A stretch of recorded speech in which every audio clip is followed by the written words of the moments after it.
Okay, welcome back to another great episode of the Quarter Notes podcast, presented by Los Cabos Drumsticks, Canada's #1 drumstick manufacturer. Now, each episode, I get to have a fantastic conversation with an awesome guest, and this week is no different. I get to speak with Newfoundland's very own Dan George. Now, Dan is one of the most sought-after drummers on the rock.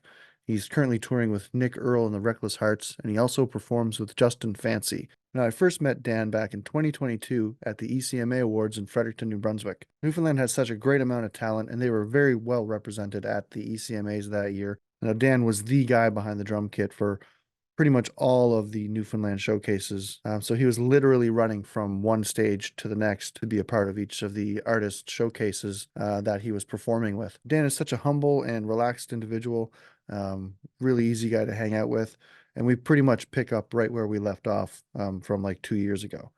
So without further ado, please enjoy my conversation with Dan George. She's a live wire in the night, a little bit of crazy in my life, a little rock and roll to cure my blues.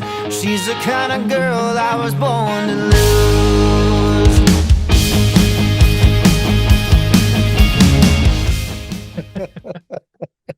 Amazing. Amazing. Wow. It's been like forever, man. Like, how you been? Lovely. How are you? I'm fantastic. Dude, it's been a couple years for sure. Yeah, it was what, 20 shit. When was the ECMAs in Fredericton? It was 2021? No, 2022. 2022, I do believe. Yeah, I Yeah. guess so. Yeah, it's been a couple. Well, I mean, it hasn't been that long, I guess, but it feels like it. I mean, It feels that long. It feels like that long for sure, yeah, man. there's a lot has happened since then for sure. Oh my goodness, yes. Yeah. I'm gonna put this down for 2 seconds because I'm gonna see if I can set this mic stand up on the other side of me so it kind of Yeah, like boom it up. Boom it up. isn't blocking off everything. Although I don't know, you could probably still hear me if it's from right here, just not as well, hey? I mean, you've got a pretty deep baritone thing going on, so I think a lot of stuff is going to get picked up. Yeah, that's fair. That's fair. I've been told I project. Yeah. I It's that project. theater background. Yeah. Yeah, very strong theater background. I don't even know if you did theater. No, not at all. Okay. No, very much not a theater background for me. Yeah. What kit do you Now have this back time there? I'm Is like, that an "Ooh." electronic kit? Yeah, I actually just got that in December. Yeah. I finally threw down. I'll see if I can get because I'm connected to my laptop right here, but Yeah. I threw down on an electronic kit after years and years and years of deliberation. Yeah. It was like okay, all right, I think it's finally time. I think Yeah. it's finally time. So I went with one of the VAD the 307 kit. So not quite like it looks like an acoustic kit, but it's not the shells Mhm. that you would be paying. Like there's no way in hell I'd ever be able to afford to drop like 15 grand Like on that an DWE electronic. kit. Yeah. It's I insane. looked at that and I was like, really cool concept. At the Yeah. end of the day, still an electronic drum kit. But it's You know? Wi-Fi. Like, I don't get it. Like, it's all, Everything, yeah, they put a lot of work into that. They put a yeah. lot of work into that because I know that like they're marketing it for live use Yeah. for like touring musicians. I don't know if Uh, I trust that, man. that's the Like, thing. I think a lot of people are it's gonna have to prove itself on a yeah. live stage Yeah. before anything like that gets approved for Yeah. like I'd be scared to use it live just because I do use a lot of electronics live now. Mhm. Um, but it's not wireless. No. I'm Yeah. like Well, I got power and I mean, we say that, but like guitar players and singers, like it's all that's fair. that, That's fair. that wireless pickups, not the pickups, but like, the packs that they have and all that. Like, Yeah. but I don't think it's the same. I mean, I'm not too nerdy into that stuff. Like, I don't even know what a tube amp is. So, you know, Yeah, leave it to the drummers. leave it, it's, Let's not go down that. no. It's a drum kit. Is it mic'd? Cool. Can you hear the kick? Awesome. Let's go. Yeah, yeah, exactly. There we go. There we go. Ready to go. Yeah. I do appreciate the electronics though, like Yeah. especially this being able to practice at home whenever I want. Yeah. Oh man, It's amazing. It's like not disturbing any neighbors or anything like that, and I can You program can cut a sounds quick into it. demo. Yeah, it's really good for cutting quick demos too Yeah. because I'm running it as a MIDI controller basically. So I Hmm. use that. I don't think I've used the stock sounds on it once. I used it Do, do, do, do, boo, immediately. boo, boo. Yeah, plugged it in. Oh, that's cool. It works. And Yeah. plugged it into MIDI and it's going through an interface there and that runs through I run Get Good Drums Yeah. and man, the sounds out of that are A lot of incredible. people are using that software. Yeah, so Yeah. that's that's what I'm using now. And man, it sounds great.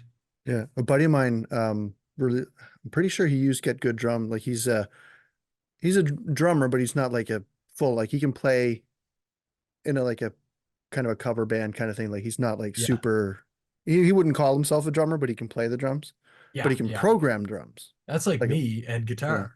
Yeah. Same. I can play guitar. I'm Yeah. not a guitar player. No. And he just cut a metal album. Um, Oh, no way. and he used Get Good Drums. Like he programmed the whole thing. And now he's like putting a band together, I think. Yeah. When you really Or pay attention to yeah. what you're doing in the programming too, Yeah. man, it's like you can do anything. You Yeah. can do absolutely anything. The only thing is you have to make sure that obviously It it sounds kind like of a drummer's playing it it. sounds like a drummer's playing it.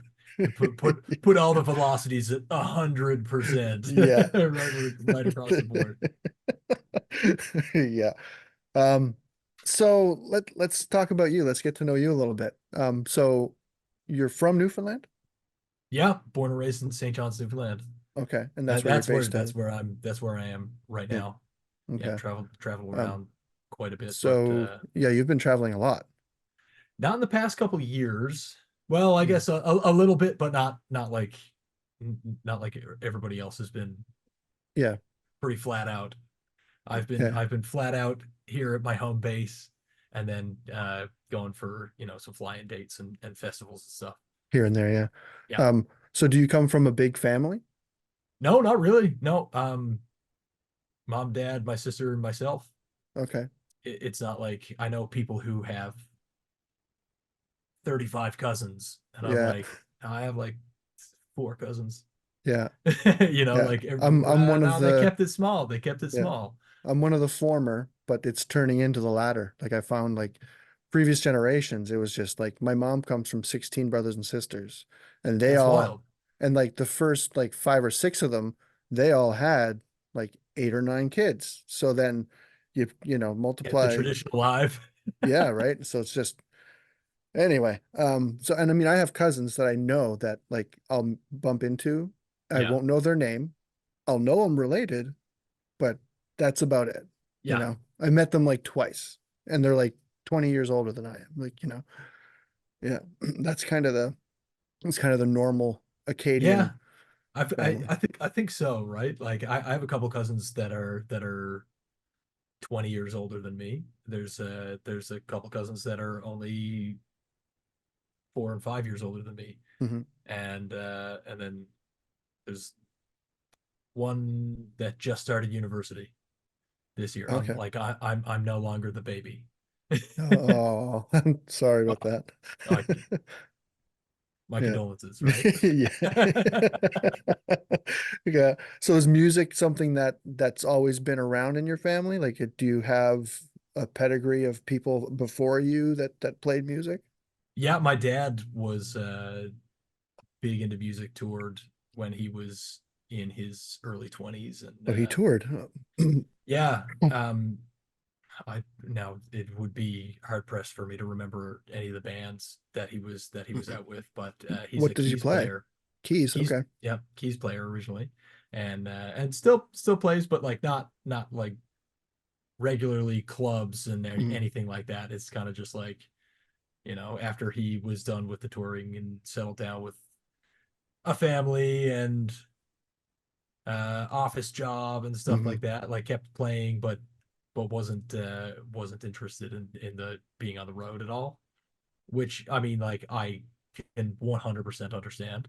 Yeah. Well, yeah, especially with family. It's hard. I mean, it's hard just in general, let Yeah, alone with, people at home depending on you or, of you know, course. yeah. Yeah, So and was, immersed in music my entire life.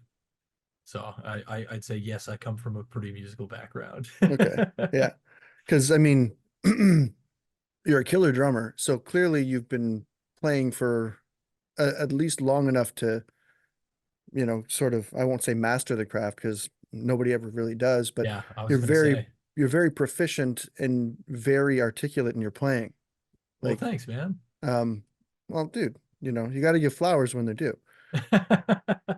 When did you start playing the drums? uh Drumming for me was really early on.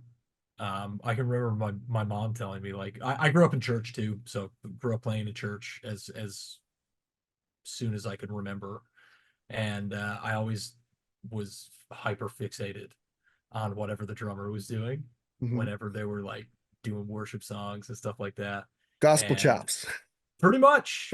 Well, I grew up Pentecostal, all right, so I don't Okay. know about Okay. gospel chops so much, but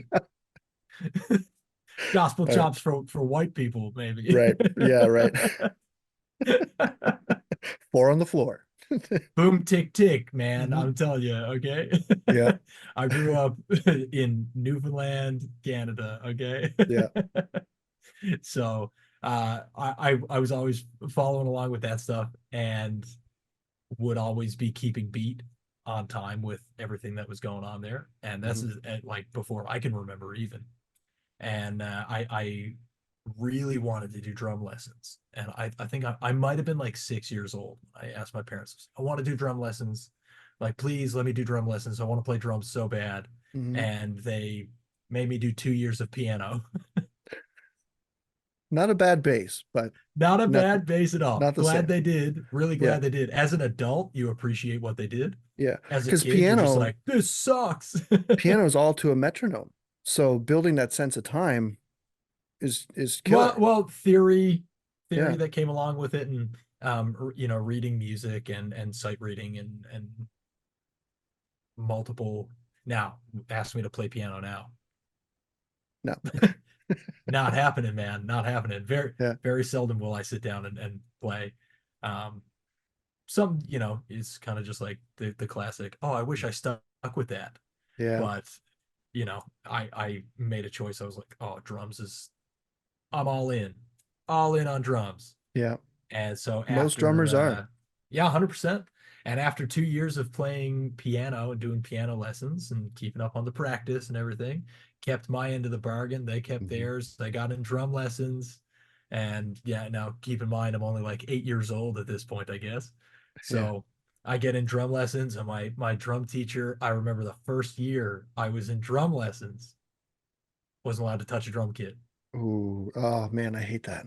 All I wanted was to play. I just wanted to play drums, drums, drums, drums, just play. And what did I have for a year? Rudiments Practice pad. rudiments on a practice pad and a snare Oh. drum. I Rudiments. mean, So I went I from get the two importance of years of that. piano, of practicing scales, theory, rudiments on a piano. You get into the next part. Boom. All right, I'm ready to play drums. Let's go. Full year, rudiments on a practice pad.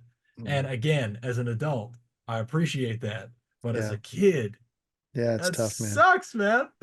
You really have to have that drive to want it, to persevere through that to get to the drum kit. Because Oh yeah, I've 100%. I've given lessons and I would always divide the lesson. The first half would be practice pad, work on rudiments, Yeah. explain the reason for it, have the metronome going so they can kind of get a sense of the time, the subdivision of a quarter note to an eighth note kind of thing, not going too crazy, singles, doubles.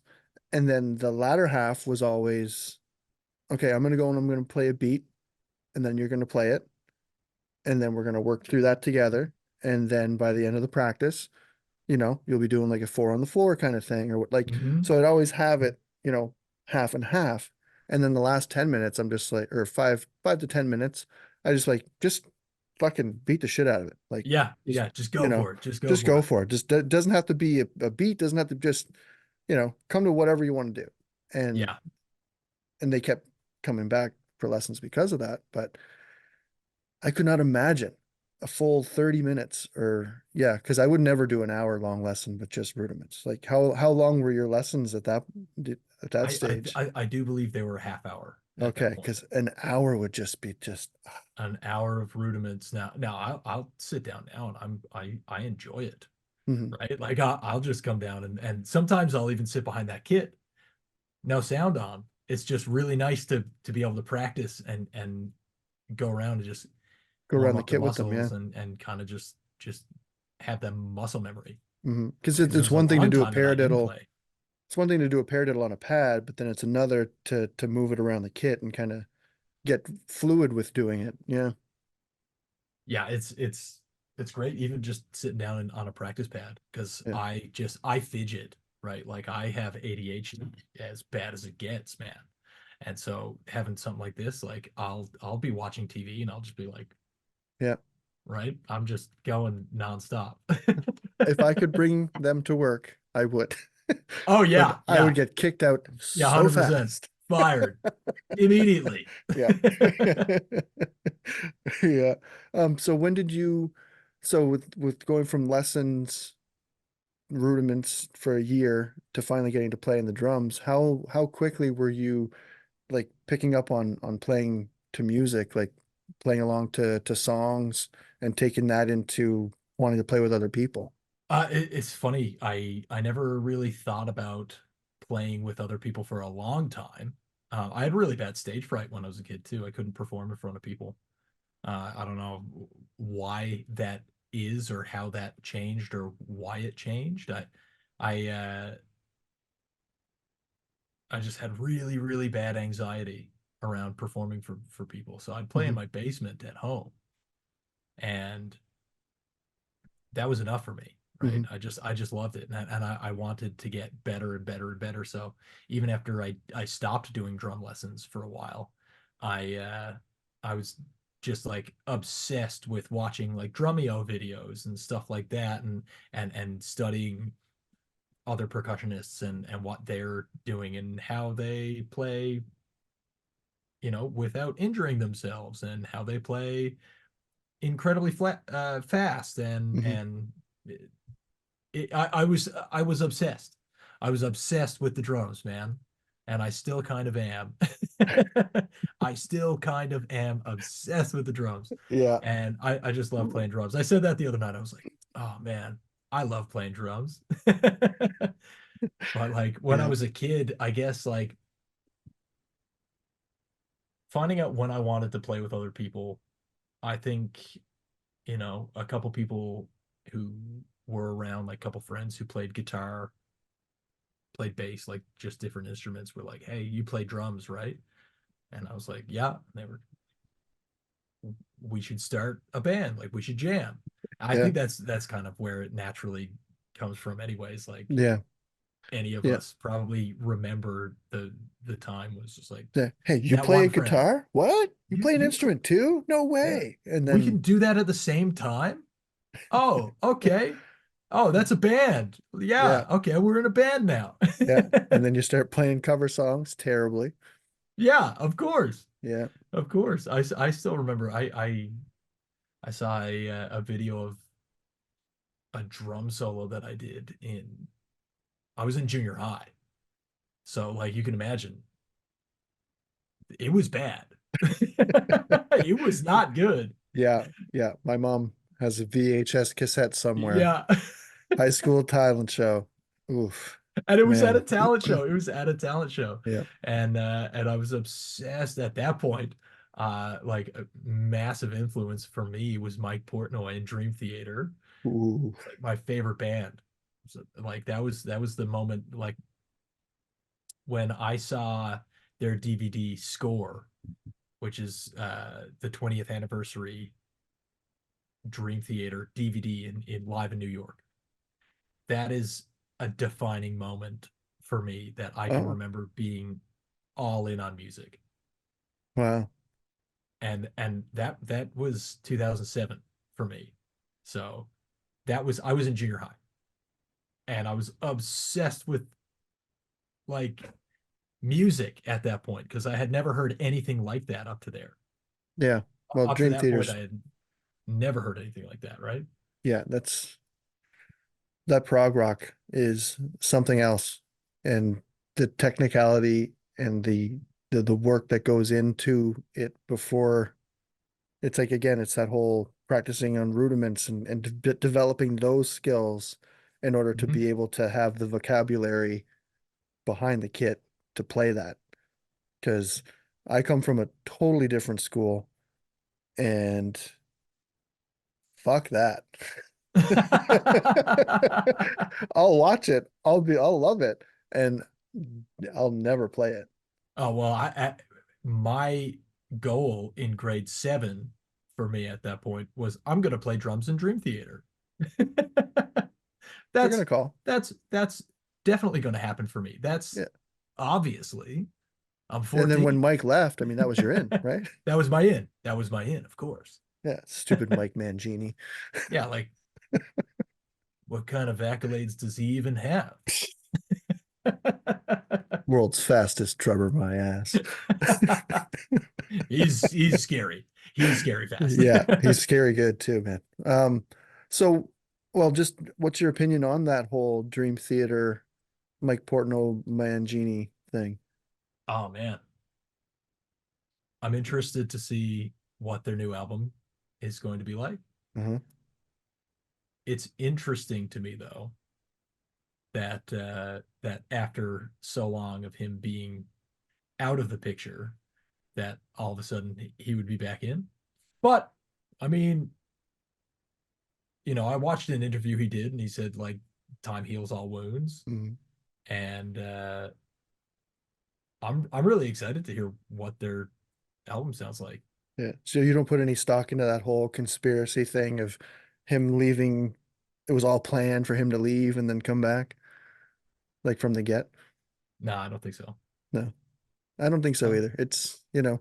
Bands break up all the time. Yeah. People, there's egos, especially in a band like that, Goodness, where yes. they're so proficient at what they do and like one wants it one way, one wants it another, and just strong personalities. Like it happens all the time.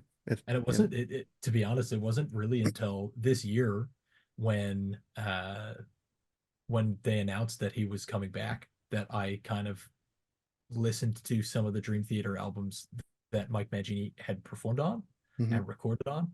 And man, they blew me away too. Different Because band. it's different band, Mhm.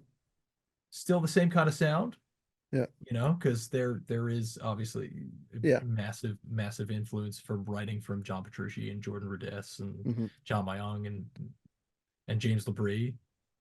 Yeah. It's But with Portnoy having been one of the primary songwriters in the beginning, to yeah, have him come back, it's going to be a totally different dynamic. It's going to be a third generation of the band. it's gonna be cool. I think it's Yeah. gonna be really cool. Yeah. I'm looking forward to hearing it for I sure. definitely I appreciate especially the technicality Hmm. of all the stuff that they had recorded with Mike Mangini, Hmm. and I think it's going to be interesting. Yeah. So who else was a big influence other than Portnoy back in the day? Because I know like you play a lot of like blues and country and stuff. So where did those in or were there any of those influences back then, or is that something that's just kind of part of the job? It kind of fell in my lap, man. Yeah. I I played in punk bands. I played in hardcore bands. I played in metal bands going, up through like high school and everything, and even after high school, was playing in like punk and hardcore stuff. And I I wanted to play bigger venues, and I just didn't see any progression Hmm. from like this local music scene that I was in that I loved. Super fun, but like I'm not really getting paid for this. It's all completely out of just like having fun, loving Yeah. it. Yeah. Um, but once I started taking it a little bit more like seriously, like a job, like, oh, I want this to be my job. That's when I started kind of reaching out to a few different people and saying, hey, like, I play drums. I'm fairly unknown, but if you ever need a fill in or anything, Hmm. let me know. I'd love to work with you. Yeah. And that ended up being the case for a lot of my work that I ended up getting. I started playing covers in bars when I was 19, and that was like I was unknown then, and people would come in and they're just like, "Oh my goodness, who's that?" You know, and I was like the shit hot kid on the scene, Yeah. Yeah. Yeah. basically. Well, I mean, coming from the punk and the metal background, toning it back and being able to play just like a regular rock show is Yeah, kind of and I easy. learned It's kind of I think easy. I learned more playing in cover bands Yeah. than I did anywhere else, I think, because I had to know a ton of songs I had never heard before. Hmm. So that put the fire under my ass for learning Yeah. Yeah. and learning quick. Oh yeah. And Here's 45 songs. You need to know them by Friday.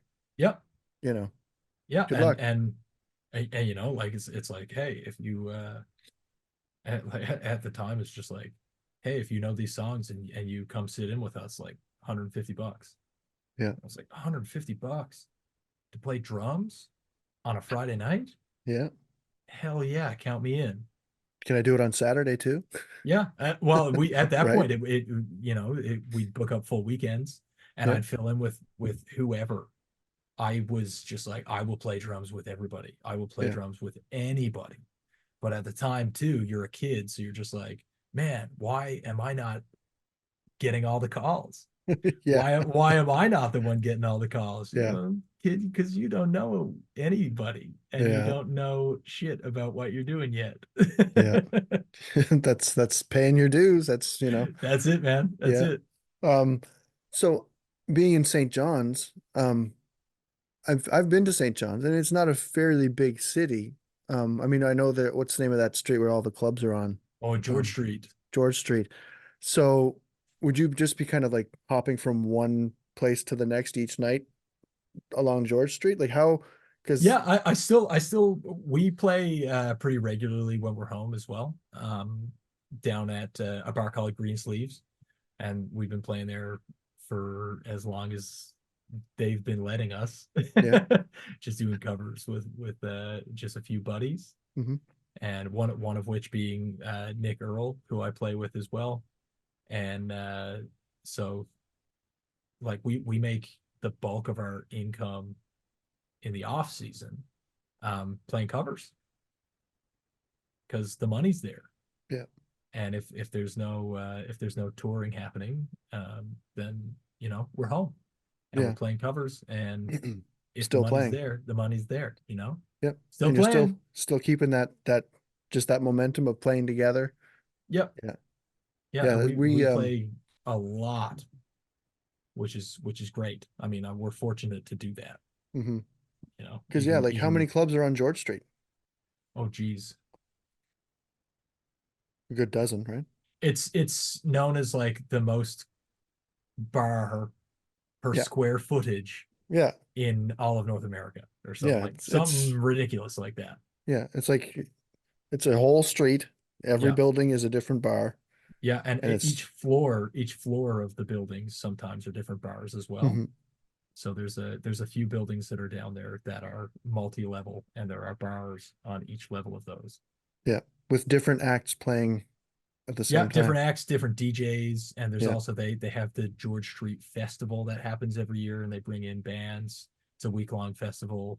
It's craziness down there. It's so much fun, Yeah. man. It's worth it to come down some summer Yeah. to check that out because it is super fun. They close down the whole street, and like I'm trying to think of who was here last summer. We had Third Eye Blind was here, and Didn't you open for them like in the yeah, we Trues? did. Yeah, we did. Yeah, we're actually Or the Trues are coming up, right? depending on when this podcast airs.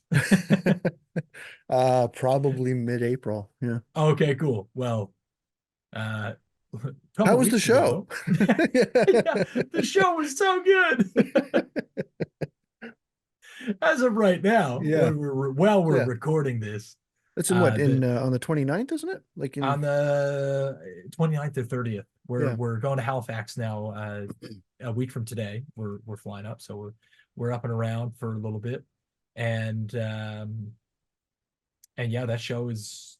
I know there's low tickets on it. I don't know if it's completely sold out yet, but I would imagine by the time next weekend rolls around, we'll be Mhm. sold out, and that's going to be a fun show. We're really looking forward to that. Yeah.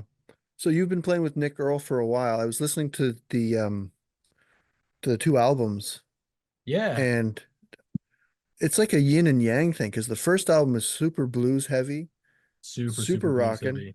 and then the second album is very almost like, I don't want to say country radio, but Hmm. it's like top 40, like almost like it's two different bands. That's the evolution of it. Yeah. That just kind of happened naturally, like as you're in the room together, or was that kind of a When sort of a we conscious decision? well, I guess when we started on, well, I guess the album, I guess you're talking about. I literally That's just the got one. this yesterday. No more hiding. Nice. This the vinyl just came in yesterday, and Order it, people. we got a couple. Yeah, order it. Check it out. It's not Nick Earl. No It's more really hiding. good. It's really Um, good. I appreciate that, man. Mhm. This was 2 years during lockdown of the pandemic. We started writing a recording of this in 2020, in July of 2020. I do believe is when it was. Mhm. And took us 2 years to fully decide on 8 songs that went on it. Yeah. We recorded. I mean, there was nothing else to do, right? We weren't doing anything else. Everything was locked down. Yeah. Just think it's the summer of 2020. Everything's locked down. We can't go anywhere. We can't do anything. You were even We lucky to be in the same room together. Yeah. So we had to strategically plan when we were able to get together with us and Robert Kelly, who engineered and produced the album. Mhm. And we would just kind of go in at random times and stay for sometimes just like 16 hours at a time Yeah. that we So would that we were you recording. so would you lay down a drum track and then the guys would play right on top of it automatically, or did you It it it most of that album like song by was song? was me and Nick playing most everything. Yeah. So And yeah, so did you because record it song by like finish a song before moving on to the next, or yeah, kind we of we we would go back and look at different things as well, but like I think I don't know what the complete total number of songs was that we recorded, but it was outrageous. Mhm. Because I mean, we worked again, like we took a proper amount of time to go through and do the record and plan for it and everything like that. Um, and when we finally did release it, it was almost 2 years to the day that we had the release show from the first time we were in recording one of the singles on it. Yeah.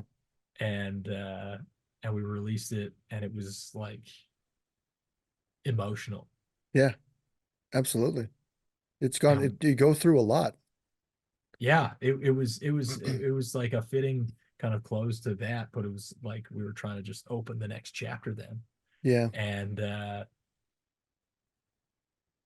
after that, we pitched it to radio, and they were like, it's unusable because it's already released. What?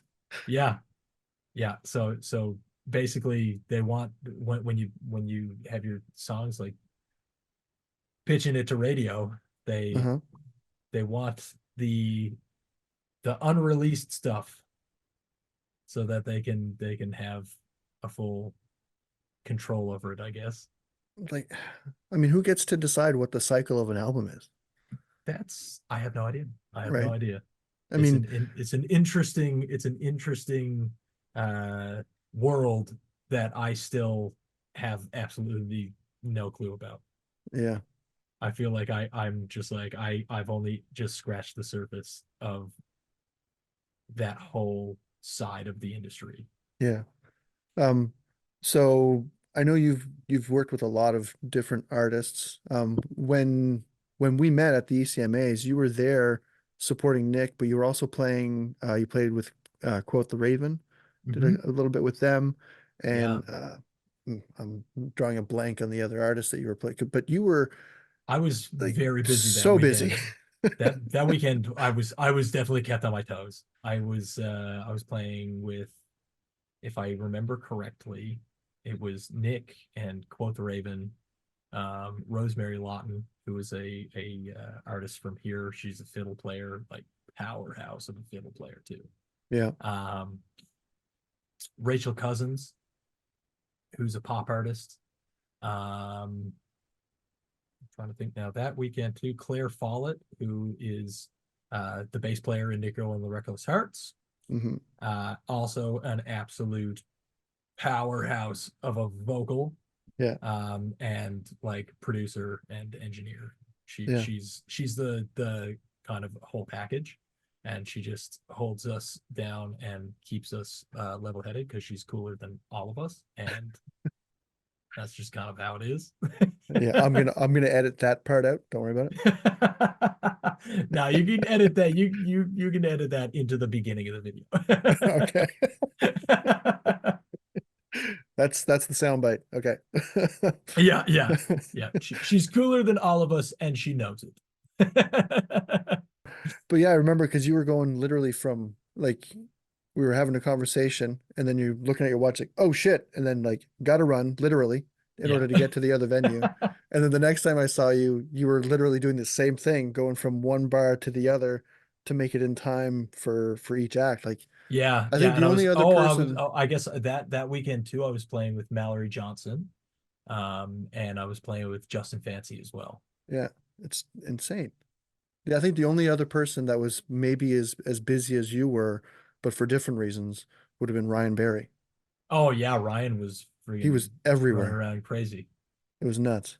But it Yeah. was such a fun weekend. It was just So much fun. I yeah, have a blast at each one of those weekends too. And whether it's, the ECMAs or like Junos or anything like that. It's yeah. oh So yeah, so you're going to Halifax for the Junos, is that when you we're mentioned you were gonna going to Halifax? unfortunately we're unfortunately missing Or no, wait, they're in the first PEI. part of Junos. ECMAs are in PEI this year. The Junos are in Halifax this coming Okay, weekend. I had it right. Yeah. So we're missing the first part there, and then we're getting in on Tuesday, and then we have that week that's leading up to the show with the Trues there as well. But we're a little late to the party next week. So when working with all those, I guess what I was getting to with working all those different people, Mhm. you sort of build a rapport and a trust with them, which then would lead to booking you in the studio because you're quite busy in the studio too, if I'm not mistaken. Yeah, that definitely is a trend that happens. You get familiar with songs, and it's like the ultimate respect for somebody to trust you with their body of work Hmm. to put your style, your flavor on it. Feel. Yeah, Yeah. completely. I just did a demo actually with Rosemary, who I was talking about earlier. We did a demo to pitch so that we can get funding to do an album for her. Okay. And I was barely playing drums actually. I played rhythmically with my sticks on some rims of a tom that I had like a towel snare basically done over it, Right.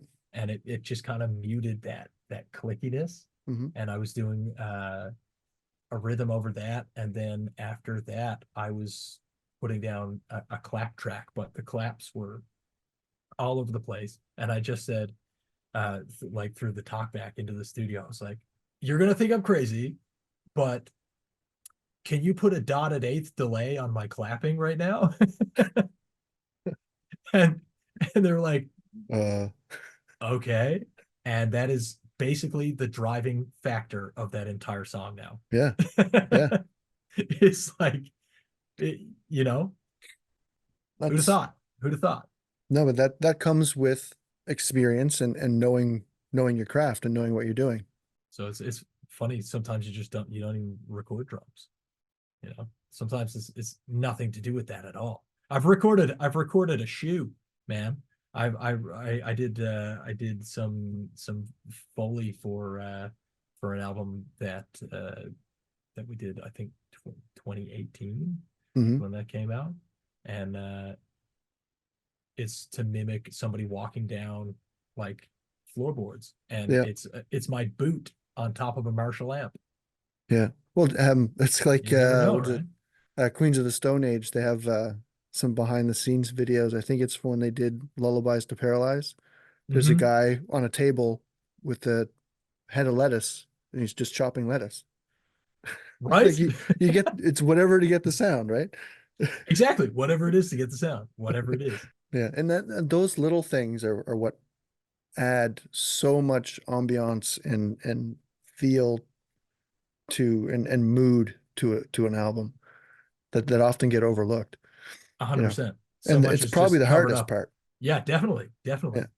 I recorded once. I was working on an album. This was 2020.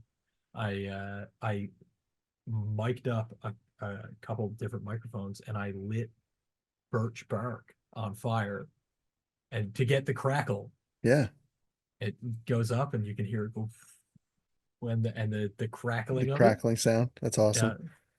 I love that stuff. that's Well, speaking of burning wood, when was the first time that you came across Los Cabos drumsticks? speaking of burning, Best some segue ever. woo. But so when was the first time you came upon Los Cabos and start using them? First time I started using them, actually, I ended up down at the NAMM show in Anaheim in 2019. Hmm. And I was in LA working on an album at the time, and we ended up getting to go down to the NAMM show, and I was kind of just coming across through the drum section and like checking stuff out, because obviously you're just like looking around. It's the loudest place on earth. Yeah. It's just like craziness, and I was just like, oh, Los Cabos. I was like, I've heard of them before, and you know, I know they're based out of like New Brunswick, I think. Yeah. So I just stopped over, and who's the first person I talked to? It was Steph. And then you're And hooked. yeah, yeah, right. She'll get you. So Steph's the first person I talked to. Steph and Phil are there, Yeah. and I was just like kind of checking out some sticks. I was playing time, and nothing like specific. It's just 5As that I was playing. It's Mhm. just kind of what I grew up playing. Yeah. And I picked up the 8A stick, the ball tip, and it felt like pretty comfortable. It's as close feeling solid wise, Yeah. as anything that I played, and I'd never really given much thought to like what stick feels what way, and the dimensions and everything. Like I've never really been like that. I've always been like, give me a pair of sticks, I'm gonna play drums. Yeah. Just yeah. Right. um but then like giving it a little bit of thought, I was like, oh, this is pretty comfortable. And then she came over, she was like, oh, hey, like, we're Los Cabos and blah blah blah. And I was like, yeah, you're based in like New Brunswick, right? And she was like, yeah. And she was like, where are you from? I was like, oh, well, I'm based in St. John's, Newfoundland. And she said, fuck off. No way. You're a Newfie? You're a You don't, Newfie? yeah, because there's no accent. You don't sound like one, Yeah. right? She's like blown away. She'll remember this too. I know, if Steph, if you're watching this, Yeah. you'll remember. Yeah. And that is where the Los Cabos relationship started. Yeah. And when she gave me a few pairs of sticks. She was like, you got to try these out. Like, let's hang out the weekend, because that was literally day one of NAMM 2019. And then we had met up. I'd been around the booth a bunch the next couple days and everything too. We were taking in a bunch of different sessions that were going on and just kind of taking it all in, right? Yeah. And then how And can you not then go we had back? to, oh yeah, 100%. Right. And we just we got to talking and ended up, saying, hey, I think this is the right fit for me right now and what I'm doing. And I was down there. She gave me some sticks to bring into the studio. I was recording down there. And so after we were done at NAMM, we were back in studio. So it was cool. But after a long time, a couple of years actually of playing 8As, I was sent down a couple pairs of 77As. And I'm so bummed out. You don't even know, dude. I got an email like I I want to got the say, email. Yeah. oh, I want to I say got the like same 6 one. months ago. They're discontinuing the 77A stick. And so I got as many as I could get my hands on. Yeah. I mean, well, Because I that's the was so thing. bummed out. This is my favorite stick. I immediately, when I played it, I was like, okay, this is what's up. Hmm. Lengthwise, tip wise, everything. I was like, man, this is a solid drumstick, man. Yeah. I So what is it? love A this. teardrop tip? Yeah, hold on. Let's Yeah. see if I can get it to. Can I Oh get yeah. this to focus? That's like super Buddy Rich, man. Super, super, super easy to play. Yeah. Super articulate. Um, Good taper to it. I just like Yeah.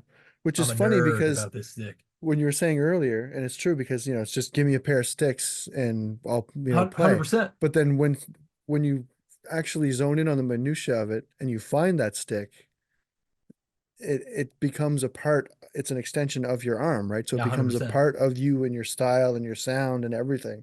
Like just I don't think a lot of people like other musicians like guitar players and bass players, like they have their Mhm. strings and they have their picks and Yeah, all that stuff. 100%. It's the same thing with drummers and their drumsticks. Like Yep. it's probably the most important piece of gear that you have, Really didn't give much thought about it until right? it was in my hand and I played and I was like, this feels right. Yeah. It feels good, man. It just feels good, man. There's certain aspects that you play and you're like, oh man, it just makes it easier. Um, so I have a section that I call the crash questions. Okay. So they're, I guess every podcast now has like a quick fire type of a thing, but this is more geared towards the drummer and the musician. Um, so they're quick fire if you want, but you can go as deep as you want. Um, Okay. one of my, and this is, I have a couple that are just for me. This one's for me because I always find it very interesting what the answer for this one is. So, what's your happy place when you're you're finding yourself in a groove? Is it on the hi-hat or on the ride? I'd say hi-hat. Yeah. Like if I'm in a groove, Like you're just um, kind of in that zone. there's nothing like kick snare and hats. Yeah. That's Sweet. all you need, man. Yeah. Can't do it with that. What are you gonna do with the big drum kit? Fair enough. See, That's a quick answer for a quick question. it is, but it goes deep, right? Fair enough. That's Yeah. fair. I thought Um, you were gonna just be like where do you find yourself? And I'm like, oh, in my backyard for sure. yeah, Greenhouse. Yeah, when you take your socks off and step in the grass. yeah, Yeah. 100%. That's the happy place right there. Yeah. Mid July, out I in the think I'm gonna backyard. start an OnlyFans of just pictures of my feet. Yeah, in the grass, Yeah. just Blades grass. of grass and toes. Yeah. Man, you'll be surprised. Okay, I'm just I know. saying. I I'm know. you be surprised at the amount of money that is out there in that kind of work. Not from not from personal experience, Yeah, but yeah. I tell you, I know where all your royalty checks are going. yeah, the royalty checks are actually from Feet Finder. Um, so what's your favorite or oldest piece of gear that you can't live without? My, that's a good question, man. Haha. That is a really good question. I think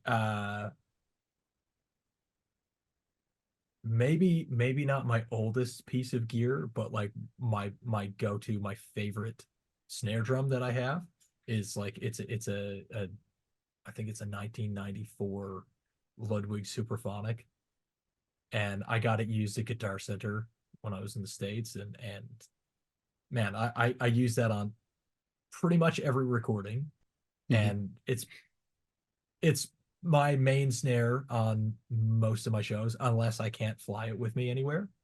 Hmm. I use that religiously because it's just a friggin' workhorse, man. Yeah. So I bring that to every gig, whether it's a What pub gig or if it's what's a it made of? arena gig or whatever. The let me Is see it a if I can brass or find it. cop or steel? That one's a steel snare, I do believe. It's not a brass one. I do have I've got a black nickel over brass DW collector's edition. That's a really nice snare, and I used it a lot, but it's actually right here off to the side. I don't know if you can see Yeah. that's it right here. Yeah, I see it. That's that one. So Beautiful what snare drum size is too. that Ludwig? Is it 6.5 or is it 5.5? 5.5. Yeah, 14 by 5.5. Hmm.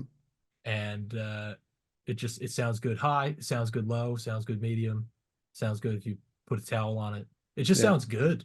It just sounds good, man. Like, oh, and it's Good on. drum's a good drum. Yeah. Other than that, I mean, I don't know if I have any older gear than that. No, that answer's good. That's, it's oldest or, you know, yeah, I think my I can't live without at this point are some of my electronics and my triggers that I use. right. I think that's become so ingrained in like what I'm playing now that that I need those. And I will say I won't play a show without my in-ears. Yeah. I don't play without in-ears ever. Even if there's no in-ear option on Yeah. like a You got like a on side any wedge, show, but yeah. I'll still wear them as earplugs. I Yeah. can't not play without them. Yeah. I Yeah. just that's my go-to, man. Always. Yep. I I've never used in-ears on stage. But yeah, I'll often throw these in. Oh, dude. Yeah. Yeah, 100%. Once you get used to playing with them, Mhm. you don't want to not play with them. Yeah. Next question. Do you prefer cake or pie? Pie. Right answer. Yeah, I think pie is I want pie now. Thanks. That's Come what I on, do. Trey. You just made me want a slice of pie. So if you could time travel to any event or live show or whatever, um, time travel doesn't matter. Mhm. Where would you go? I I I already touched on it before. The Dream Theater show, Be at the Radio City show. Music Hall. If I had a chance to be at that show, Yeah. that's just like a light bulb moment went off when I first saw that. I was like, music can be like this. Yeah. That's crazy. I've seen Dream Theater live too with Mike Portnoy. It was on their Black Clouds and Silver Linings tour. Hmm. Um, right before he left. It was right before he left the band. Oh, And I got to see them, and they were opening for Iron Maiden. that's a And kick-ass show. that is a kick-ass show, man. And so that was in Montreal. Geez, that must have been, it might have been 2010, Yeah, but because it's coming up on the because what is it, 14 years since he left the band? So yeah, it would have been, yeah, yeah, something would have something right like there. that. Yeah. And we like me and my dad, that's kind of like what we liked to do. And I'd still love to do that now too. Yeah, I yeah. should see if I can surprise him with a show. He'd always surprise me with like concert tickets, Yeah, yeah. and me and him do like a guys trip somewhere. So he Nice. took me to see, oh man, so many bands he took me to see, and this was one of those shows. Yeah. Iron Maiden and Dream Theater at the Bell Center I in wanted Montreal. I wanted to do that with my son last year in Quebec Mm. City to go see Rammstein. Oh, what a show! but wasn't able to pull that off. So, oh Oh man. yeah, That would be quite the show. That would be yep, quite the show to pull yep, off, man. yeah. So anyway, um, so what would be your proudest accomplishment, be it music or just in general? I think like being able to purchase a home with income solely from music. That's the That dream, man. that was like, Yeah, and now I've supplemented my income not by music and by having a day job and everything too, you know what I mean? yeah. Of course. I mean, yeah. I mean, but that's just but part of. that's Yeah. that's like the last few years I've been doing different things outside of music. Hmm. Um, but before that, like my entire savings account, Yeah. attributed to being able to do that. It was a long time coming, but Yeah. that's like, I think that's kick ass. That is pretty kick-ass. No, that's absolutely kick-ass. I think that's what I mean when you start playing and wanting to do it for a living, that's the end goal. That's the dream. Yeah, That's, 100%. to Just be able to be comfortable, mhm. which it is becoming more and more impossible to do. Yeah. Oh yeah. I mean, Dude, major touring bands, I mean, maybe not big label support bands and stuff, but a lot of big bands in from Canada at least mhm, all have to supplement during the off time with, either working in a music store or at a 100%. bar or, whatever. It's just part of the times. Yeah, 100%. 100%, man. What band, if they called you right now, could you sub in for without a rehearsal? Without a rehearsal? Yeah, Oh, geez. I'd say Nate Smith. badass. Probably Nate Smith, or I I've been listening to a lot of country lately. Yeah, yeah. Some Well, Jason Aldean or right at this point.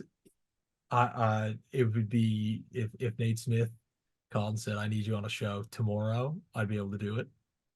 And if Chris Young called, which is both like absurd, that'll literally never happen. yeah, But like that's two I've been jamming lately. yeah, yeah. So funny, Cool. you get immersed in country music. I never planned to play country, No, I right? I I never planned to play country, but I I love it. I love yeah. it so much. Yeah, growing up, my father played in a country cover bands, and my brother was a drummer.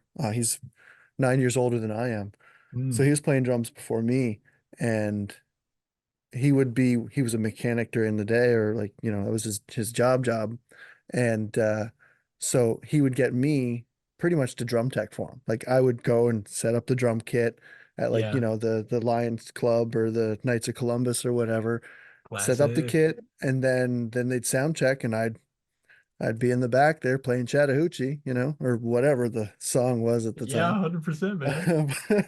So I would, I came from a country music, well, my parents anyway were big into country music, so I've always had country music around me. But then, when I started listening to what I wanted to listen to, or my brother influenced me into listening to like Motley Crue and Ozzy and Sabbath and all that stuff. And then in my teens, turned to, punk rock with No Effects and Rancid. And so that's, 100%. where I came. So I could probably sub in for No Effects, That would be you such know, a fun show. or Rancid, you know. Yeah, Yeah, those, two different punk styles, but I'd, s- I wish I could sub in for Bad Religion, but man, those drum crazy. parts are amazing. You don't appreciate it until you try to learn it, right? You're just Yeah, like, oh shit, this right. I mean, is how is he playing this? Like, what yeah, I what mean, is this? Brooks Wackerman, like, come on. Unreal, Yeah. absolutely unreal. And him playing with Avenged Sevenfold is like perfect fit. Oh, yeah. When he left, I Like, was a little bummed, but then when they mm, got Jamie Miller, I was just like, okay, mhm. yeah, we're good. Yeah. Yeah. Nice. Miller is just so good. Yeah. Okay, so what song or drum part do you wish that you had recorded? Oh, dude, you're firing questions at me that I need to think about. Sorry about that. There's only one more after this. The torture is almost over. Oh man. What drum part? Drum part specifically. Song or drum part that was credited to Dan George instead of whoever has the credit now. Could you imagine being credited with the Phil Collins Phil? Right? You know what one I'm talking about. Of course. In the air It's the one from tonight, man. Studio, right? Yeah. Yeah. Or Uh, the Tarzan soundtrack or whatever. Yeah. that that would be an incredible accomplishment, wouldn't Yeah. that? I mean, come on, like you just do. That's a classic. Yeah. That's a classic. Classic. All right, cool. Come Last on. one. Last Imagine one. writing that. This one could get you in trouble on the tour bus. Let's go. So if you were in a van on tour and Okay. or bus or whatever, and it's a CD player, all right. So we're talking old medium, old technology. Let's What go. CD would you not want to be stuck in the CD player? Oh, would not want to be stuck in a CD player. Uh, Yeah, I don't even know if I have an answer to this one. I have no idea. Because I think any CD, if it's stuck long enough, is going to get annoying, man.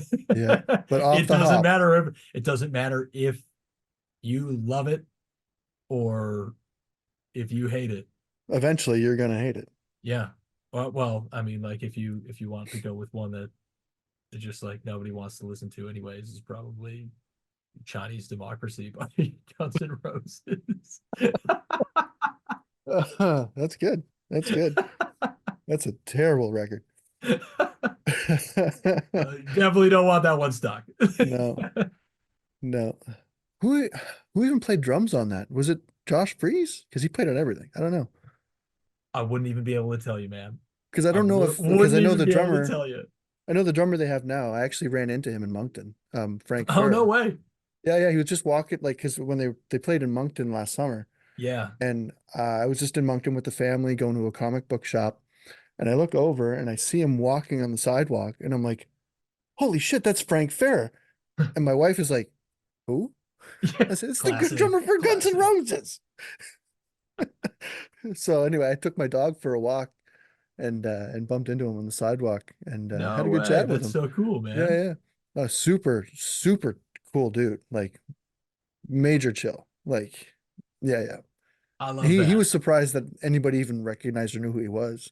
I guess so, right? Like you just 'Cause like you I he was think like, Frank? He's as like, especially as a drummer, yeah, you're always in the background. yeah, Like I never expect anybody to know who I am. yeah, Like even if I walk off stage and people have just watched me play, yeah. they're not looking at me. Nope. They generally are just like, "Hey, did you see the band? They're Yeah. good." Sometimes you'll get a head nod Yeah, and then you'll right, see them right. talk to the guitar player or whatever, and you're just like, Yeah, yeah, cool. I'm just gonna go yeah. get a beer and hang out. Just hang out. I'm just gonna go back and play some more after. Yep. Oh man. This was awesome. This exceeded my expectations. This was such a good chat, Oh, man. dude. Well, thank you so much for having Yeah. me. I'm glad to chat anytime, man. Yeah. So glad. We'll have to do it again later on sometime. Have to get you to come back after you've Yeah, see how played the see how the trues. summer goes. See Yeah. how the summer goes. Yeah. Yeah, well, I guess by the time this comes out, then man, that True show was so good. Killer, right? It's just it was just wild.